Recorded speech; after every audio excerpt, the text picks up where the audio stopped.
Rest? What rest? No weekends off. Hello, my fam. It is Perez, the queen of all media, the original influencer, and your number one source for everything. It ends with us. Saga. Near, far. Okay, I don't know. I don't know. I felt it. As many of you know, last year, one of Time Magazine's most influential people, Blake Lively, filed a pretend lawsuit to get information that she used in her real lawsuit against Justin Baldoni and the Wayfarer parties. The Vanzan Sham lawsuit. Subpoena Gate. Remember?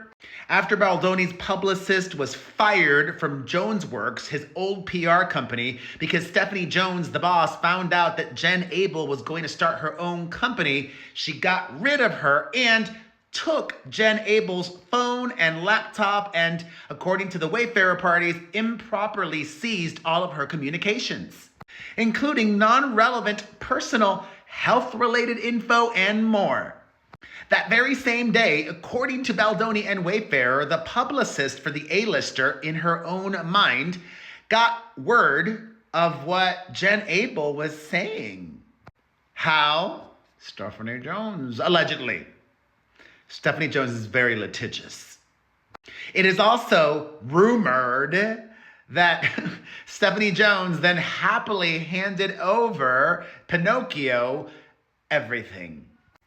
But she needed a legal excuse to have them. So, the Vanzan Sham Doe lawsuit, where she filed it anonymously and nobody was notified except for JonesWorks.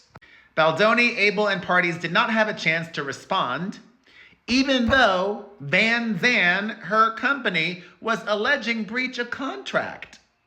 How could Jen Abel have a contract with a company she never did business with, or Justin Baldoni? Made no sense, but allegedly it's legal? I don't know.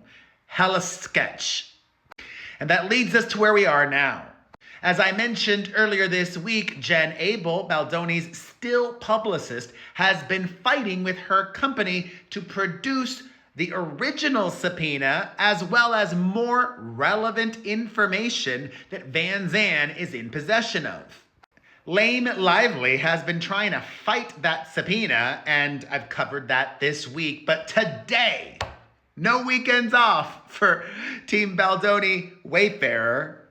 In this separate litigation, the lawyer for the Baldoni parties, the lawyer representing Jen Abel, just moments ago, filed a letter with the court.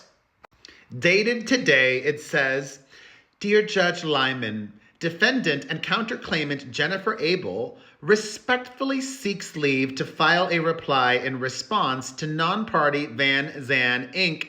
and non-party Blake Lively's responses to a document subpoena served by Jennifer Abel on April 21st.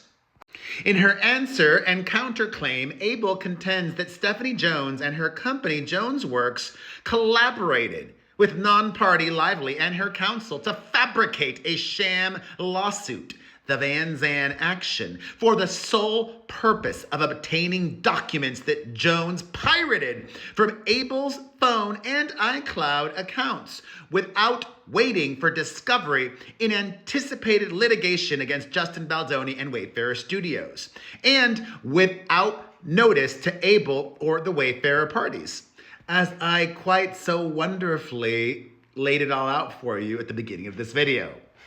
Lively admits that the Vanzan action was a sham, contrived for the sole purpose of obtaining Abel's text messages as part of an investigation preceding Lively's filing of her claims against the Wayfarer parties. Abel has subpoenaed Vanzan for information relating to Vanzan's ownership, whether it is owned or controlled by Lively or her husband, Ryan Reynolds. A copy of the subpoena Vanzan served on Jones, the Vanzan subpoena, and the documents that Jones purportedly produced in response to the Vanzan subpoena. Vanzan objected on the grounds that the information was irrelevant and that as a non-party, Vanzan should not be required to produce documents that were available from parties to this litigation.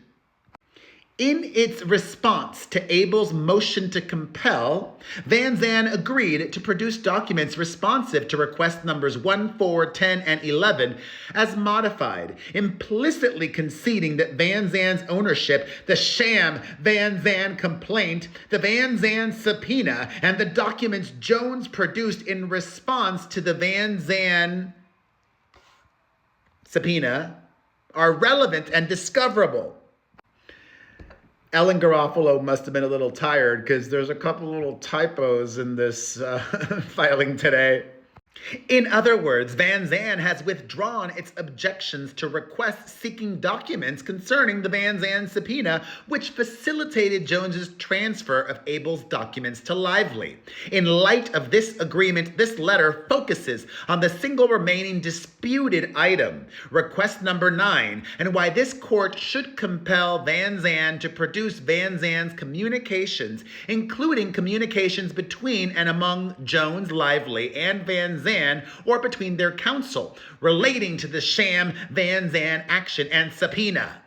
This reply also addresses the objections that Lively, a non-party to the Jones action, has gratuitously asserted in her letter seeking to intervene or the court's permission to file a response. Vanzan continues to assert, and now Lively asserts, the same hollow objections to request number 9, which Vanzan originally asserted to all Abel's requests, namely that communications relating to the Vanzan subpoena are irrelevant and not discoverable from non-party Vanzan because they are available from Jones. Vanzan does not explain why it continues to object on grounds it effectively waived for all other great point. For all other documents relating to the Vanzan subpoena. Surrender the Jones communications. Vanzan argues that Abel has already received the only relevant documents from Lively. The documents received from Lively included a purported copy of the Vanzan subpoena and documents Lively maintains she received from Vanzan allegedly in response to the Vanzan subpoena. Vanzan does not and cannot allege that Lively produced the communications sought by request number 9. She has not. In any event, a non-party's protection against purportedly burdensome discovery requests is less robust, whereas here it is closely allied with a party. Fact. Here, in related action, Lively has herself produced the documents Vanzan obtained from Jones pursuant to Vanzan's state court subpoena.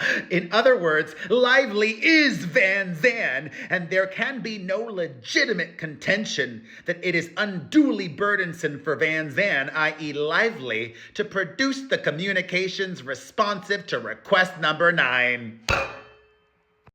No, I'm loving Ellen Garofalo. Nor can Vanzan argue with a straight face that the communications relating to the coordination between Jones, Lively, and Vanzan relating to the Vanzan action and subpoena are irrelevant, particularly in light of Vanzan's implicit admission that all other documents relating to the subpoena are relevant and discoverable.